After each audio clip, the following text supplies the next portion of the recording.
সবাইকে স্বাগত জানাই আপডেট দুই তুহিন চ্যানেলে। অন্নপূর্ণা ভান্ডার বার্ধক্য আবাস যোজনার পাশাপাশি যুবশক্তির কী খবর, কবে থেকে যুবশক্তি আবেদন শুরু হতে পারে, কারা কারা কীভাবে কবে টাকা পাবে, সমস্তটা এই ভিডিওর মাধ্যমে জানিয়ে দেওয়া হবে। প্রথমেই বলে রাখি, গুরুত্বপূর্ণ তথ্য পেয়ে চ্যানেলটি লাইক ও সাবস্ক্রাইব করতে ভুলবেন না।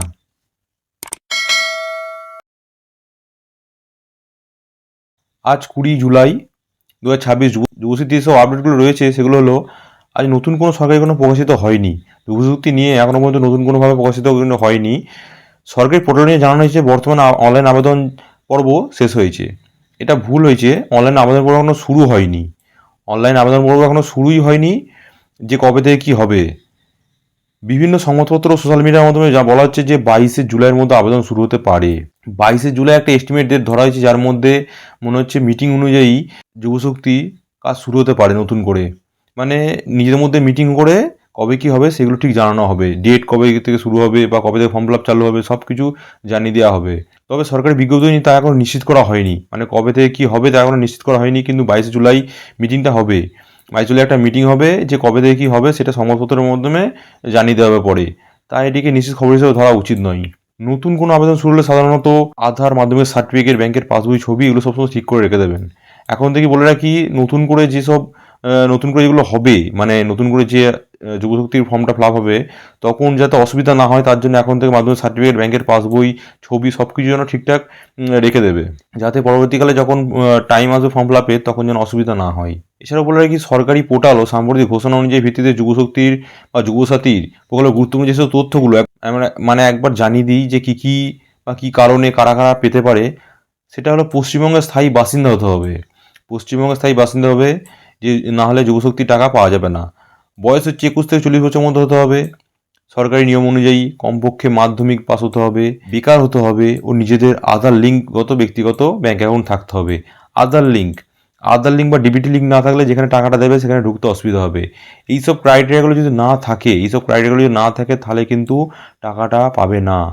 এগুলোর মধ্যে একটাও যদি ভুল থাকে সেগুলো এখনও টাইম আছে, এখনও কিছুই জানানো হয়নি কবে থেকে কী হবে, সেগুলো এখন থেকে ঠিক করে নাও, যে কার কার কোথায় কী অসুবিধা আছে, কার কী লিঙ্ক নেই, কার কোথায় কী নেই, সেগুলো ব্যবস্থা একটু করে নাও। বলে রাখি কী পদ্ধতিতে টাকাটা পাবে। এই যে ডাইরেক্ট বেনিফিট ট্রান্সফার, যে ডিবিটি লিঙ্ক, এই জন্য বারবার বলা হচ্ছে ডিবিটি লিঙ্ক কেন করে রাখতে। সেই এই সরকার ডিবিটি লিঙ্কের মাধ্যমে সব টাকাটা পাঠাবে। তাই জন্য বারবার বলা হচ্ছে আবেদন অনুমোদনের পর টাকাটা এই জায়গাতেই ঢুকবে, মানে একদম ডাইরেক্ট যেখানে লিঙ্ক থাকবে সেখানেই ঢুকবে। কী কী নথি লাগবে প্রথমে বলে দিলাম, কী কী নথি লাগবে তারপর বলে দিই। আধার কার্ড, মাধ্যমিকের সার্টিফিকেট, ব্যাংকের পাসবই, বসবাসের প্রমাণ, এটা নাও লাগতে পারে, পাসপোর্ট সাইজ ফটো প্রয়োজন হলে, সরকারি অন্যান্য নথি। এখানে অন্যান্য নথি বলতে একটা বলে রাখি, যে তুমি যে আনএমপ্লয়মেন্ট, এটা তো বেকার ভাতা, তুমি যে আনএমপ্লয়মেন্ট সেখানে তুমি কি করে বোঝাবে যে তুমি আনএমপ্লয়মেন্ট। তার জন্যে যতসম্ভব আমার মনে হচ্ছে বা যতসম্ভব যেটা খবর আসছে, যে একটা সার্টিফিকেট তুলতে হবে, মানে সেটা পঞ্চায়েত থেকে হোক বা কোথা থেকে হবে সেটা পরে বলে দেবে। একটা সার্টিফিকেট থাকবে যেটার মাধ্যমে আপনাদের এই সার্টিফিকেটটা জমা করতে হবে, যে আনএমপ্লয়মেন্ট কার্ড যেটাকে বলা হচ্ছে। তুমি যে আনএমপ্লয়মেন্ট সেটার সংস্থাগত জমা দিতে হবে, যে কী জন্য যে টাকাটা তুমি পাবে, কেন তুমি বেকার কি আদৌ বেকার নয়, সমস্তটা খাতির দেখার পরেই কিন্তু টাকাটা পাবে। যার জন্য আনএমপ্লয়মেন্ট কার্ড করতে দেওয়া হবে। কার্ড হয়তো সার্টিফিকেট যে কোনো একটা করা হবে। সরকারি তথ্য নিয়ে যুবশক্তি প্রকল্পের নতুন আবেদন কবে থেকে শুরু হবে, এই বিষয়ে এখনও কোনো সরকারি নতুন কোনো বিজ্ঞপ্তি প্রকাশিত হয়নি।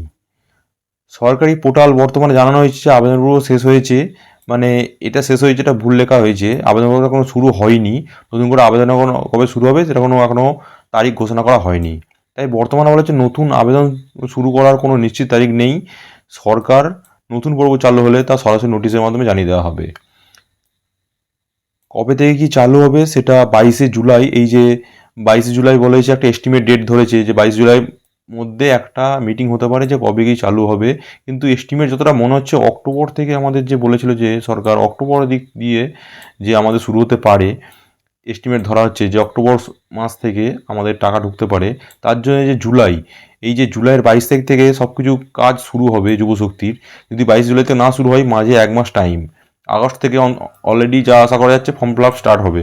আগস্ট থেকে যদি ফর্ম ফিল আপ চালু হয়, তার জন্য যে আগে থেকে ব্যবস্থা নিতে হবে অক্টোবর টাকা পেতে গেলে, তার জন্য আগস্ট থেকেই সব ফর্ম ফিল আপের যে নথিপত্র জমা বা ফর্ম ফিল আপ হওয়া সব কিছু 1 মাসের মধ্যেই ঠিক হবে। আর আগস্ট থেকে জমা পড়ার পর খাতি দেখার পর ডিবিটি লিঙ্কের মাধ্যমে সব কিছু কারা কারা বেকার কারা বেকার নয় তাদের টাকাটা পাঠানো হবে।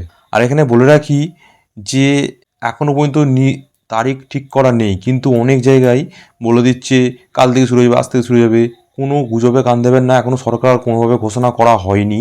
সরকার ঘোষণা করলে যে বড় বড় আপডেট যে পরে কবে কী হতে পারে সমস্তটা আমি জানিয়ে দেবো আপনাদের।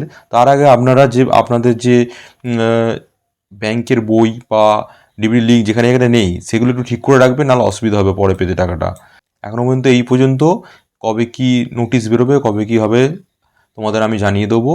তার জন্যে চ্যানেলটা এখনই সাবস্ক্রাইব করে রাখো, ফলো করে রাখো আর লাইক করে দিও, যাতে আমি পরবর্তী ভিডিও আপডেটগুলো তোমাদের কাছে পাঠিয়ে দিতে পারি তাড়াতাড়ি করে।